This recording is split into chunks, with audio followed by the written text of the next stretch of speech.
Welcome. My name is John Garofalo, Vice President with Equity Resources. If you're watching this video, you're either considering the purchase of a new home or possibly considering the refinancing of your current mortgage. In either case, the mortgage business has changed quite significantly in the past few years. A few years ago, lenders required very little documentation, where today it's a whole different story and they require a lot of documentation. So the goal of this video is to just take a few minutes and to explain to you, the consumer, what can be expected of what you need to provide. Okay. Now remember, when you're getting a loan, an underwriter we're looking at a 2-year history. So you're going back 2 full years, and that 2 full years has to be consistent. Also, we're telling a story. So we're just putting the pieces together to tell the underwriter, hey, you should give this person a loan because of all their situation. All right, the first piece of documentation that's going to be required are pay stubs. And we're going to need 30 consecutive days. So you get paid twice a month, then we'll ask for 2 consecutive pay stubs. And we say consecutive because maybe the second pay stub has a deduction for a loan through your employer or for child support or alimony. So just like I said, the last 30 days pay stubs, and it should be recent. It shouldn't be something from 3 months ago because the underwriter will ask for a more recent pay stub. Now, if you're self-employed, you may not have a pay stub. And what self-employed people do, like realtors, is they'll use what's called a profit and loss. So they'll list out what their income is for the year up to that point, up to the last month, and what their expenses are for the year. And that's fine. So if you're self-employed, the underwriter is going to ask now for pay stubs. Unless you get them, they'll ask for that year-to-date profit and loss. The next thing that they're going to ask for are W-2s. And again, we're going back 2 years, so they're going to ask for the last 2 years' W-2s. And in doing so, again, if you're self-employed, that's going to be tax returns, not W-2s. So look at the last 2 years, provide those, and an underwriter is looking to see that your income is consistent. So if last year your W-2 was $60,000 and the year before was $50,000, it shows you're earning more pay. If it's the other way around, the underwriter might ask, hey, what's going on here? Why has your income been reduced? With self-employed people, again, it's just the tax returns. Now, oftentimes, we're going to also ask for tax returns for W-2 people. Now, the tax returns, we're just looking for the first 2 pages. And what we're looking for here is any kind of deductions you may take for a side business or something like that. So we've had customers that have had income, like let's say a school teacher who has income as a W-2 employee, but that same school teacher may use some of her own money or his own money to pay for school supplies and then deducts it off their tax returns. And the underwriter is going to reduce that from their income.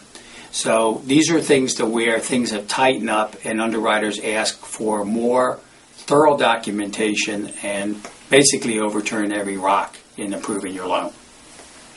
Okay, the third item I want to talk about is funds to close. Now this is very important.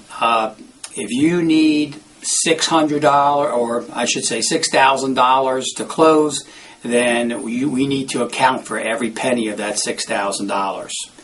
Most people have bank statements, and we'll use the last 2 months' bank statements, all pages. If there's a large deposit on those bank statements, the underwriter is going to say, hey, what's this large deposit? Where did this come from? So I recently had a client who just got married, and they had a lot of wedding gift monies. They're going to ask, where did these deposits come from? Now, if you have other sources of closing costs might come from, let's say, a gift from parents. Well, if that's the case, then we're going to need a gift letter from the parents, and we're going to need the donor, the parent's ability to give the gift, and we're going to need to show that money transferring from the parents to the borrower. So Again, everything is very well documented and everything is traced. And that's probably the biggest hassle, if I would use that word, in terms of getting a loan, is they need to track every fund, every dollar that you're going to use in closing. Another thing that comes up is if you're in purchasing a home, you may pony up what's called an earnest money deposit. Maybe that's $1,000. Well, you will write your check, usually to the real estate company. The real estate company will go ahead and deposit it, and that check won't clear. In the meantime, we're getting your loan approved. So what I would say there is you may need to go to the bank and ensure that that check is cleared if we're going to use it, or take it off the sales contract. So earnest money deposits are a big thing and usually involve some work during the loan process. Another thing is if you're selling an item, again, a bill sale. So there's a lot of different types of ways you can provide funds in order, to close your transaction. But again, it all has to be documented. The other thing I want to mention is sometimes we'll use your retirement account. Even though you're not going to use that in the transaction, it's a great compensating factor when approving your loan. So we'll go ahead and ask for a most recent quarterly statement. Usually they come in quarterly statements, and get that. A couple other things that might come up if you're divorced or in a separation agreement. They're going to want to see the divorce decree, the separation agreement. If you have kids, how long are you going to be paying child support, let's say, or receive child support? If it's only a year, they probably won't use it. If it's 3 years, they will use it. So they're going to look at these agreements and see if that's something that is going to continue. Same thing with student loans. Now that's a liability, but if you have a student loan and it's deferred, have you been making payments for a year, or you're a year out before you have to repay it, then that will be not counted in the qualifying of the loan. Okay, so we talked about reserves, we talked about divorce decrees. Another thing maybe to mention is rental properties. If you have rental properties, we normally will use the Schedule E of the tax returns. So we'll ask for the last 2 years Schedule E's. If you have leases, we'll ask for a lease perhaps. If you haven't been renting it for 2 years. And again, the likelihood of that to continue.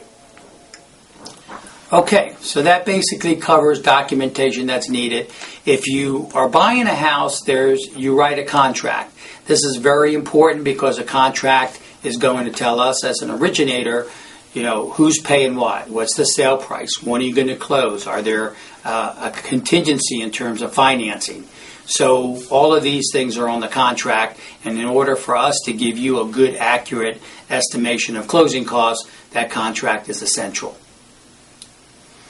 All right, so that basically covers it. I would say if you have any other questions, feel free to give me a call at 202-262-1824, and I'll be happy to educate you further and walk you through the process. Again, feel free to give me a call, and I'm happy to help you in making the loan process go as smooth as possible.